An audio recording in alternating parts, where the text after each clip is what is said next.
I did not have sexual relations with that woman.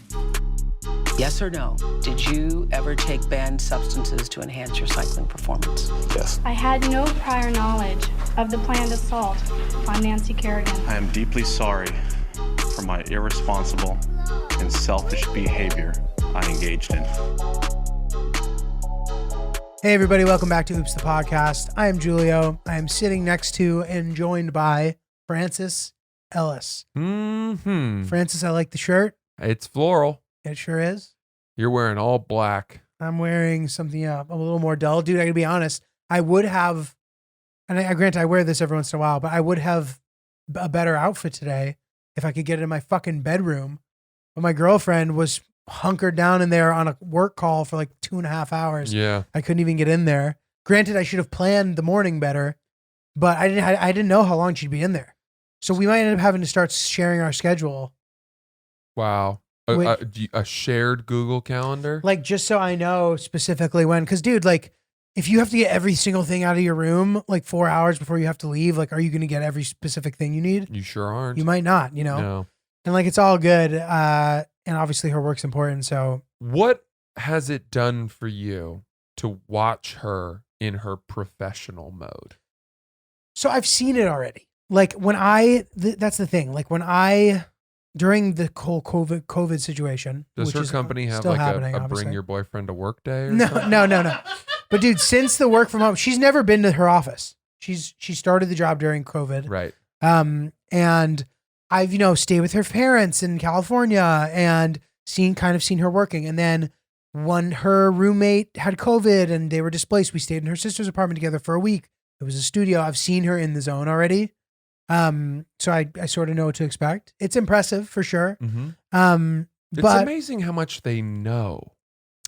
what, our girlfriends? Yeah, because think about this. I mean, they know different languages of business. Yeah. Do you know what I mean? Yes. Whereas our business is not so far off from the language that we speak to them and in and around them. Right. We don't So have like hey, Francis, just jumping in here. I'm just going to jump in here. It's not as if we perform comedy or are on our podcast speaking with British accents. You know what I mean? It's not so dramatic because we try to be funny to our girlfriends. Right. So we just talk normal colloquial speech. there's not a lot that I say on the podcast, if anything, that I wouldn't say to her in private. I know. Like Whereas- there's not a lot of small talk in our life. Yeah. She doesn't get into it with me about, the margins of software sales. Right. Because she knows that I am not versed in that. Right. It It is interesting. You're right. To overhear that. One thing I noticed recently, though, that actually has been really hard for me to cope with is I have been listening to her on calls laughing, and the laugh that she has on her calls is very different from the laugh that she has when she laughs at me. And I called her out on it. And I was like, which why? one's the real one? I was like, why are you fake laughing all the time on these calls? And she goes, that's my real laugh. And I was like, That's it's good. so different from how you laugh at me. She goes, well, I know you'd feel bad if I didn't laugh. So I think she fake laughs at what I say a lot more than she fake laughs at what these geeky software guys are saying. I'm losing to those dudes. Yes, you are. In terms of the funny department. Yes, and you that are. is devastating. You better learn some more vernacular, man. Start speaking to her in her fucking work language. I guess that's it. Being like, man. happy Friday. Yeah. Yeah. Happy Friday, everyone. Mondays, right? Oh my God. We're back. Dude, that's great. Bro, I don't know if any of the OG Oops fans have noticed this, but Francis and I have actually switched our placement next to the mural. I know. It happened a while ago. Oh, I'm in the red now. Francis is now on the other side of the mural. I didn't even realize I gotta be that. honest, man. I feel like these placements suit us better. Is that so? I don't know. I like the red. I like mixing it up. You look good, dude. The red makes you definitely pop off of it a little bit better. Francis is currently ripping his other sock. This is sock week. Sometimes you got to rip through your clothes. The Because rally sock. If I don't ruin the sock completely, I will keep wearing it, and it has holes in it. That's smart. Dude, it's really important to anything that has a hole in it to get rid of it immediately. Throw it out. You gotta throw it out. And I wouldn't have thrown it out unless I had made the hole a gaping chasm. I needed a maw through which my foot could poke. That's very funny. Dude, so Hillary and I are now do our laundry together, obviously. Like in the same thing. And when I come on the pod, I wear these athleisure pants a lot of the time. Yes. Not always, but sometimes. And it's funny. I don't know what it is about the material of these pants, but like her underwear gets stuck inside the pants. Keep going. And I'll just like, if I don't be careful, like I'll just be walking around with like her underwear in my pants. I could just look like some weird fetish or something. Yeah. It's like, I just got to really be careful. So today when I walked out, I actually left it on our kitchen table because I couldn't go in the bedroom. So she's going to be surprised to find a clean pair of her knickers sitting on the table. How's it going so far? Dude, it's going great, man. I mean, it's a big adjustment. We are in a corner unit, not to brag. The problem with the corner unit is that it's fucking loud. Mm-hmm. Like our bedroom is next to, I'm not used to having to hear that garbage truck situation in the morning. I feel like you've told me this before.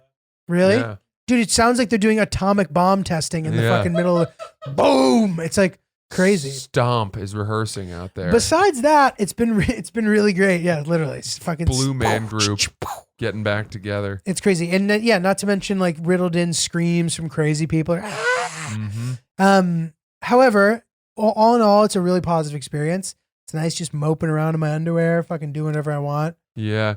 Do you feel that you need to put on decent clothes when you wake up in the morning because she sees you now and you don't want to just be some schlubby guy that she lives with? Interesting. I don't like, I try not to mope around too much because What are you wearing in the morning? like I said, I don't want to be schlubby. I usually will be showering. Like in my morning routine, since when we've lived together, I usually try to exercise in the morning and get it out of the way. So like inherently, I'm just like out of the house. Nice. Or like if I am going to be there, it hasn't gotten to a point where I feel self-conscious. Like I'm not just like sitting on the couch and watching TV while she's working. You know what I mean? I'm like trying to fill the day too. I find that this is something that you relate to. Granted, I know that you have some work responsibilities during the day. I find that when I attempt to adhere to a conventional work schedule as much as I can, it ends up giving me the most happiness in life. If you feel like you're part of society, Absolutely. and I don't feel isolated and lonely. Absolutely. So I try to make those hours the hours where I'm doing stuff work-wise, even if I have to make up something. Yeah. And then granted, I'm not making it up. It's not worthless. It's like, what can I be doing to better myself today? And I try to do it during those times. That's great. That's great. You know? Does she wake up, get to work, and put on nice outfits, business kind of attire instantly? No. So she stays pretty casual in the house. I see. Her like casual getup is cute though. I think it looks good on her. And she has like 5 or 6 different sets of the same like sweatsuit situation Got it. that she wears. Got it. And she's up and at it pretty early. It's funny. I actually implemented. I suggested this, and I didn't do it in like a mansplaining kind of way. I was like, hey, listen, like every time I roll over in the morning, I see you on your phone, and I think that you could benefit from the phone out of the room trick. So we tried it last night for the first time. Yeah. You know, and she's like, well, I'm gonna need an alarm clock. Then I was like, well, we can do the alarm clock on my phone because I'm not as bad as she is with that. I don't roll over it on my phone immediately. Both of us cannot handle when the other person is on the phone in the bed. And so we don't do it. Interesting. Because if I do it, it annoys her. And if she does it, it annoys me. Well, that's good that it's mutual. At least. The bed is a sacred sanctuary of where there should be no, connection to the whatever the cell phone towers, dude, totally. outside world. I've had to coach her on this because when I met her bed looked like a fucking power grid. There's like computer wires, and she's a tidy person, but she doesn't mind like having technology in the bed. Girls a do heating that. pad, fucking Does your girlfriend have a heating pad that she uses? Is that for cooking? No, to put on yourself. Like Oh. I'll be in bed with Hillary for hours and not realize she's had a heating pad on the whole time. It's not for cooking. It's for the body. I was thinking it was like a hot plate, like something to flip some flapjacks on. In the I've talked to morning a couple in girls. bed. No, dude, I've talked to a couple different girls, and they have said to me that their heating pad is one of their most important things as well. Does she put it on her back? On her wherever, her stomach, her back. And sometimes she'll blow dry her feet in the winter. What? And I don't know if this is something that's unique to her, but from a lot of girls that I know, they've said they do some version of a similar thing when it comes to that kind of stuff. Wow. Not so much. You're not as familiar with this. I guess I'm not, but I'm lucky because I think that couples, one of the most, important things I think for two people who are dating to have in common is their comfortable temperature range. Oh, interesting. And I run so hot that I can't date somebody who runs cold. Right. But I'm assuming you still run hotter than your girlfriend, right? Not by a whole lot. Interesting. She is really comfortable in the cold. Interesting. In fact, she might even be more comfortable than me in Wow. the cold, which is she's one of the few people I've ever met for whom that's the case. Because I grew up in Maine. I'm a redhead. So Right. those two things, my whole life, I've just been, man, we moved to Maine when I was 4 years old. We moved in, I think, December, when I was 4 years old from New Jersey to Maine. And we rented a house. And the first year that we were there, the average temperature, you can go back and look at this. The average temperature in Maine for that winter was 2 degrees. Oh my God. It's freezing. We had a lot of days that were like 10, 15 below. That's so cold. It's not that way anymore, which is Interesting. a scary sign of, Right. global warming. But Maine doesn't really get below freezing anymore. That's wild. When man. I was 4 years old, our driveway was a skating rink.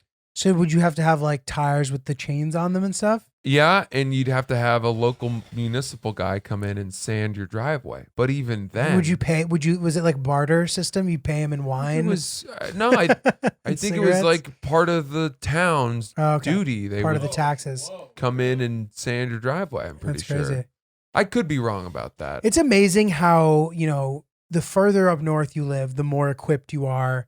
Like the higher north you live, the less likely you are to have a snow day at school. Yeah. You know what I mean? Like even my girl who's from Chicago, she said that like they rarely had snow days. Like we had snow days kind of all the time. We would You have gotta at get- least 4 or 5 a winter. Yeah. I would say 4 to 5 was like a medium winter. There were some winters where we had 8. And you were 10. probably getting crushed with snow though. We were. There was Yeah, the ice wow. storm of 98. I wonder if any New Englanders listening will remember this. The ice storm of 98, where I feel like most of the eastern New England seaboard lost power for like 2 weeks. I don't remember. We didn't have power for 2 weeks because it rained and then froze, and then all the boughs of the trees were so laden with ice that they broke, they splintered off, landed on power lines, Oh and my just God. eradicated the power grid. Oh my God. And so we were pouring. For some reason, I remember we like filled the bath in order to have drinking water. All of our crazy. food got spoiled. We were keeping it outside. Crazy. It was crazy. That's wild, man. Yeah. Like hunter-gatherer life. And then after that, we ended up buying a generator to Smart. avoid that. And then, of course, the power's never gone out again, probably. Well, we would lose power. We lost power pretty frequently just because there were trees everywhere, and they would Right. always fall in big Falling on the shit. windstorms on power lines. Well, dude, in the last episode, I kind of touched on this briefly in one of the ads, but we are looking forward to having you guys over one of these days. Oh yeah. And I got to be honest, I'm a little intimidated about the idea of having you over. Oh no. I'm a Yeah. little intimidated. Francis is such a good adult host. And, I like to think that we're catching our stride. Like we had a couple people over for Hillary's birthday last weekend or whatever. And hopefully, we've starting to get it down. But I still am worried that like Francis is going to walk out of the apartment and they're going to have a comment. He's going to be like, like they left that banana bread in for too long or, I really didn't like the tiles in Giulio's bathroom, or something, and I'm just really like nervous about that. That's so silly and unfounded, and I hope you don't let that eat at you at all, because we are there to hang out with you, not to experience and draw from the fruits of your apartment. Yeah, I think you're gonna like the apartment. It's nice. Yeah, we're so excited and we'll so happy for you. Thank you, man. And we'll have my signature cocktail, which is room temperature tequila with lime shards. Neat. Nice floating lime filaments, the kind of lime pieces that you have to floss out of your teeth. Giulio collects those and throws them in a drink. Well, dude, the other thing that I'm worried about is you guys are so social. It's unclear to me what will be like the optimal day to have you guys over. We're not that social. Whether it's a weeknight or whether it's a weekend. And I don't mean, whatever. Maybe you're not that social, but you guys seem to have a good thing going with your group of friends. I think the issue is that whenever we hang out with you, there are a lot of other people that are around. But we love, I actually prefer small group hangs. Interesting. You know why? Because we're at an age now where the conversation is interesting. Right. People have shit to share. Yeah. When we were younger, it wasn't interesting. Everyone was telling kind of the same story. Yeah. We were all just talking about times we got Stupid fucked gossip. up. Giulio was getting blown on the trampoline. Yeah. Caitlin was underneath it the whole time watching him. Dude, True story. think about this. When we were younger, wait. I should have listened to that. Say that again. I was saying Giulio was getting blown on the trampoline and Caitlin was underneath watching the whole time. Is that real? It is real, yeah. What's wrong with Caitlin? I don't know. They like thought it was funny or something. They're like, oh, ha, ha, ha. Dude, I don't know. Whatever. But yeah, that was my first, oral sex experience on the trampoline. Wow. And you had a voyeur. Bill Padula's backyard on the trampoline. There was a voyeur, apparently. It was unclear for how long they were down there. Was it just her or were there other people? It was her and someone else that were down there like watching and laughing. And one thing that's interesting about partaking in oral sex when you're young like that is you don't realize that and maybe I'm wrong about this and you guys can correct me, but oral sex is sort of like a stop on the destination. But when you're young and like before you're like really super sexually active or whatever, you that's the whole night. So like you spend a much longer time doing these things than the average person would. Hang on. That's not where I thought you were going with that. Where did you think I was going with What that? do you mean it's the whole night? Like you just got a blowjob for the entire evening? Yes. No, not for like the entire evening, but that was what we did. We were going down on each other. It was sort of like planned in this weird way. Like I heard it through the grapevine that I might be getting that might be happening to me. And then like, I would say respectively, we each spent over a half an hour down there on each other. Unclear that like it's not that easy of a thing to do if you don't really know what you're doing. So we kind of were like bumbling around trying to figure it out. I think we had a nice time though, ultimately. It was memorable, Boy, that is an adorable story. That's so cute. Charming. It's youth. I was a late bloomer, man. It's great that you had somebody who you were both comfortable enough to use each other as sort of a study chart. I guess so. Right? That's what that is. Even though, and also that you were comfortable enough to have the giggling goons under you. If someone my first oral sex experience, if someone had been under the trampoline directly under me, watching and laughing, that would have been terrifying. So once we finished, they began to giggle and then ran away. We hadn't noticed that they had been there the whole time. Oh, you didn't know they were there. I don't know how long they were there, but I do know when we got up and sort of bounced our way across the trampoline back onto the ground, because After you mess around a trampoline, you then have to bounce your way off. Yeah. It. Did you do any fun bouncing? No. Fortunately, that could have gotten ugly. Yeah. And dude, It's very hard for me to be on a trampoline and not bounce a little bit. So, dude, now I wish that this had happened before. Okay, so I had this girl who I was like really obsessed with, sophomore, junior year of high school. Nothing ever really happened because I was too much of a wuss to kind of like go for it. And then I got friend zoned. Dude, it was to the point where one of her best friends even took me and gave me a makeover. I got a makeover, bro. I got a cartilage piercing as part of my makeover. Jesus, that's quite a makeover. We went to, my mom gave me like $80 or something to go shopping with. And I think that maybe she expected me to buy a few things, but I bought one outfit. I bought Abercrombie jeans. They were like a little distressed and ripped. I bought an American Eagle polo shirt. It was green and blue, horizontal stripes, which did not look very good on me, to be honest. And a white undershirt, a hemp necklace, and I got a cartilage piercing. And I showed up this new man, and then I went in and tried to kiss her, and she kind of turned her head away from me. It still didn't work out. Oh, all of that for naught. Isn't getting a makeover cringe? I got a full makeover. Did you tell your mom that you were going to go get a cartilage piercing? Or did you just trigger I don't that think yourself? they cared, but dude, in retrospect, that cartilage piercing was bad, dude. Fortunately, I had kind of like long, shaggy hair, so you can really see it. Where is it? It was here. Has it grown back in? You can tell that it was there, but it's no longer pierced. It's been sealed up for a long time.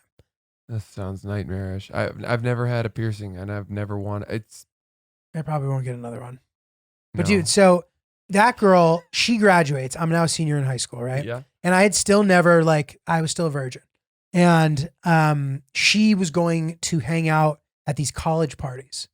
And she was dating somebody, and we were now just friends. And she brought me. She's like, hey, and I met a girl at this party who was a senior in college, and she was on the volleyball team. Her name was Whoa. Ashley. And I would lie to my parents and drive down to New Haven to see her.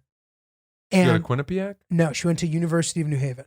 Wow. But I'm glad that you didn't think that I was trying to say Yale without I wasn't saying going to Yale. go. Well, the reason is I can't see a Yale senior hooking up with a high schooler. Does that make that's sense? Fair. Totally, Yeah. totally. So University of New Haven, and I go down there, and dude, like, I think that she expected that we were gonna have sex, but I just like didn't know how to make that happen.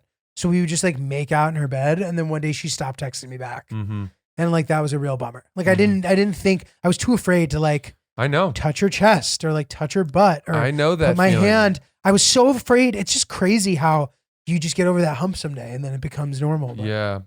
You gotta. It's tough though, because you learn. You don't know what you're doing, and you're totally intimidated by the body yeah, and the fact that you're allowed to. yeah. Here's this woman's body in front of me. And This is a woman. She's there's something 22. even scarier about being for me. I don't even remember, but I think the first time I touched boobs, the girl placed my hands on them.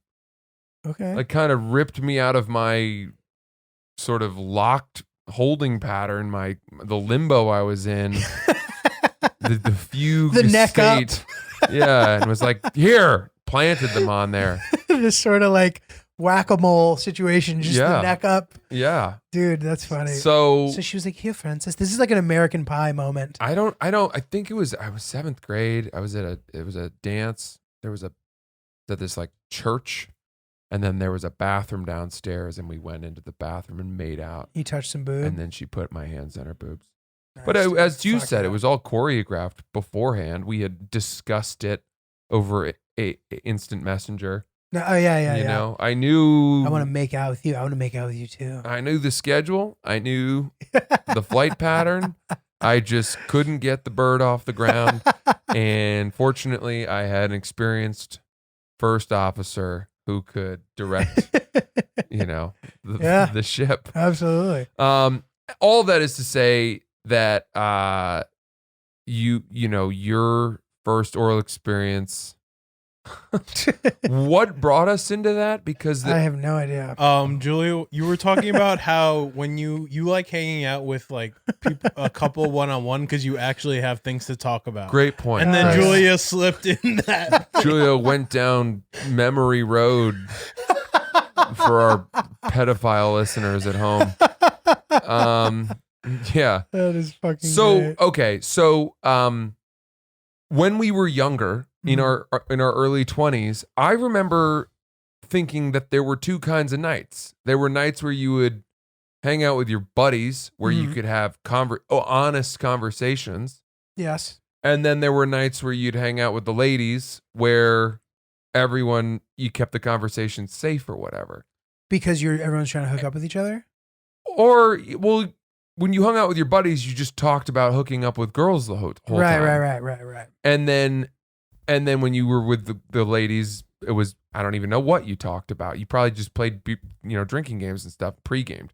Right. But then now we're at an age where, you sit around a dinner table with 4 people and everyone's got something interesting to say. Mm-hmm. Finally. Right. And there's usually not a weak link.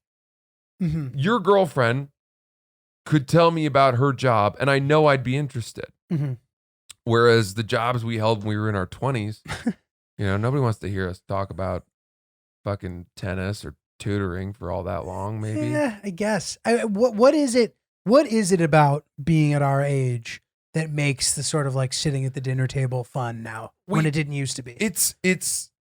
There's enough to go on. I think there's enough fuel for the 2 to 3 hours to not feel drawn out. Mm-hmm.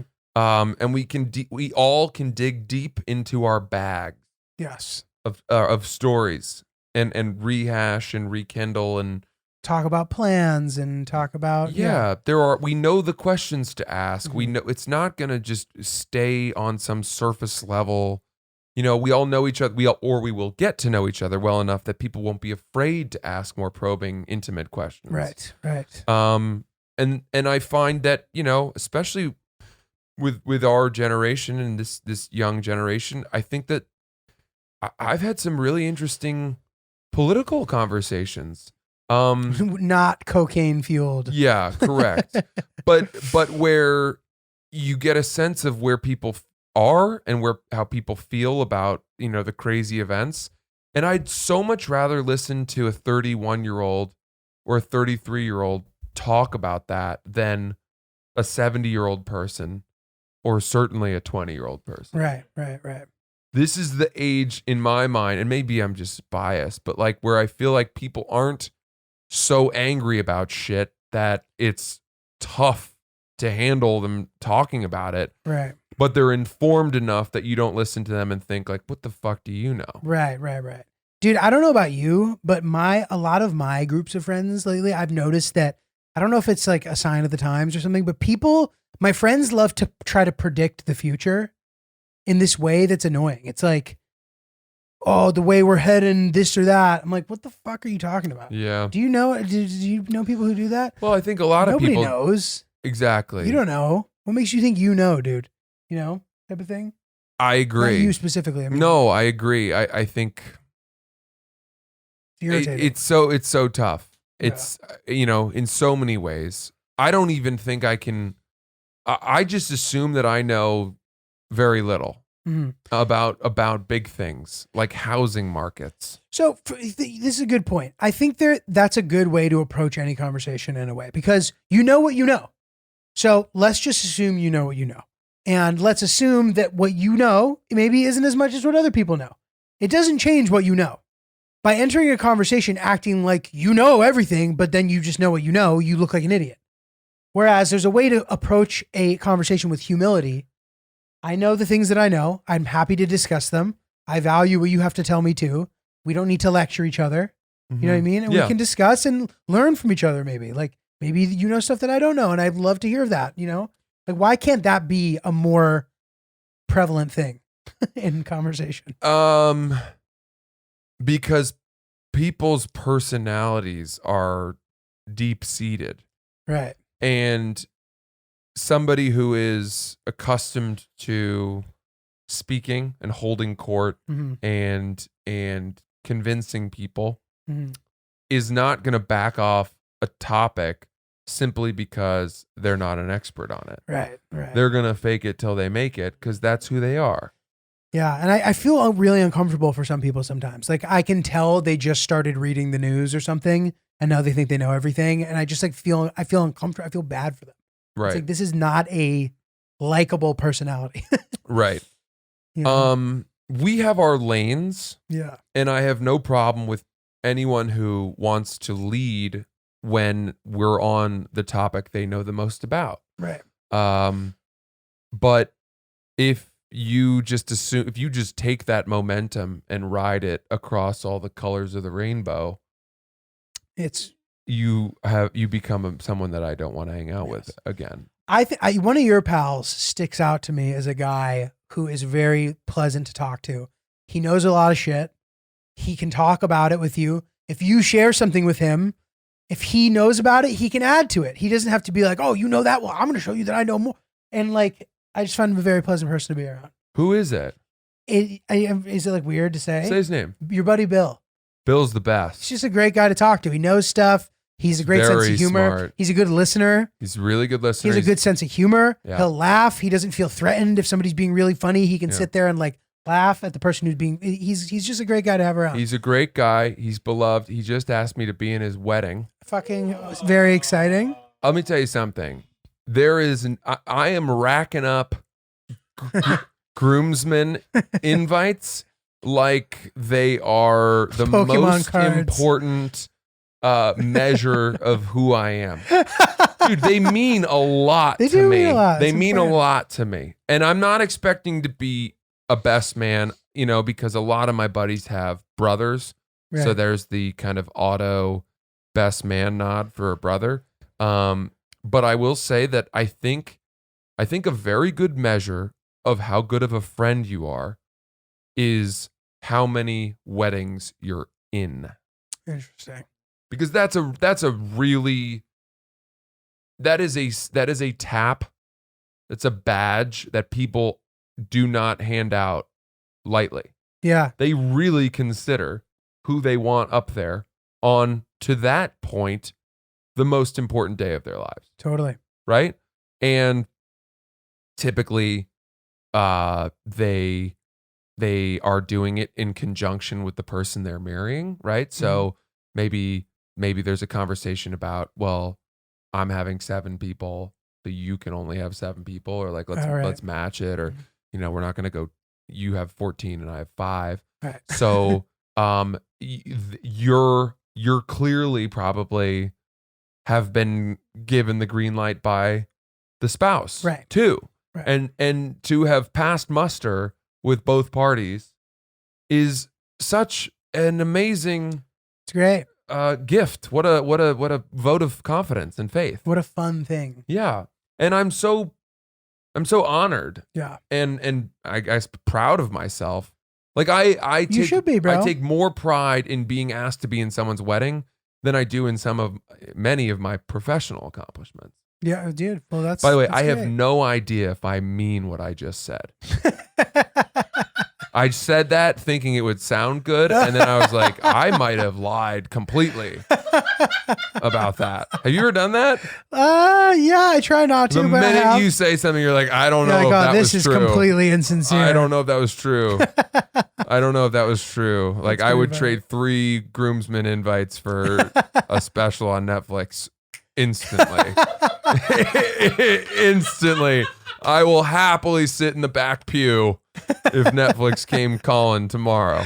That's great. Well, listen, dude. If you're gonna lie to people's faces and you're gonna be a fucking I can shisty kind of smell individual, it coming from a mile away. there's no better way to do it than in a pair of those bird dogs That's pants. exactly right.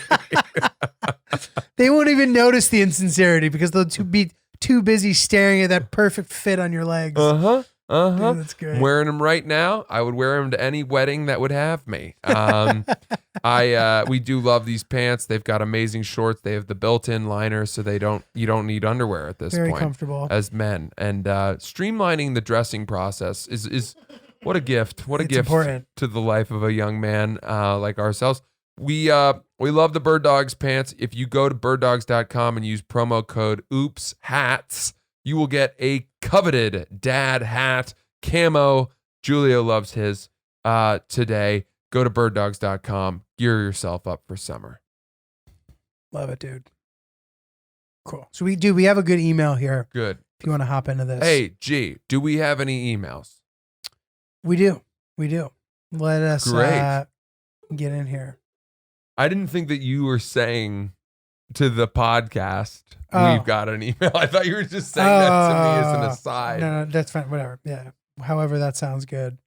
But then I remember that you usually go, so we have a good email, again. I did. It's fine. So do just I do did, that. yeah. All right, dude. So we have a good email actually, and this I think will this is a good one to get the juices flowing. Flow This me. is called "Help Me Support My Boyfriend." Hello, Francis and Giulio. What is the acceptable amount of time to let a significant other mope around and be sad after losing a job or when their work is not going well? Great. For context, my career is going very well, and my job is demanding and time-consuming. Must be nice. In addition to that, I am constantly busy taking care of my/our dogs. I already had one and we got another. And fixing and cleaning my big old house. Homeownership can suck. My boyfriend, who lives with me, is rarely working these days, but also does not contribute to cleaning or upkeep around the house. He does occasionally walk the dogs, but I usually have to specifically ask for help.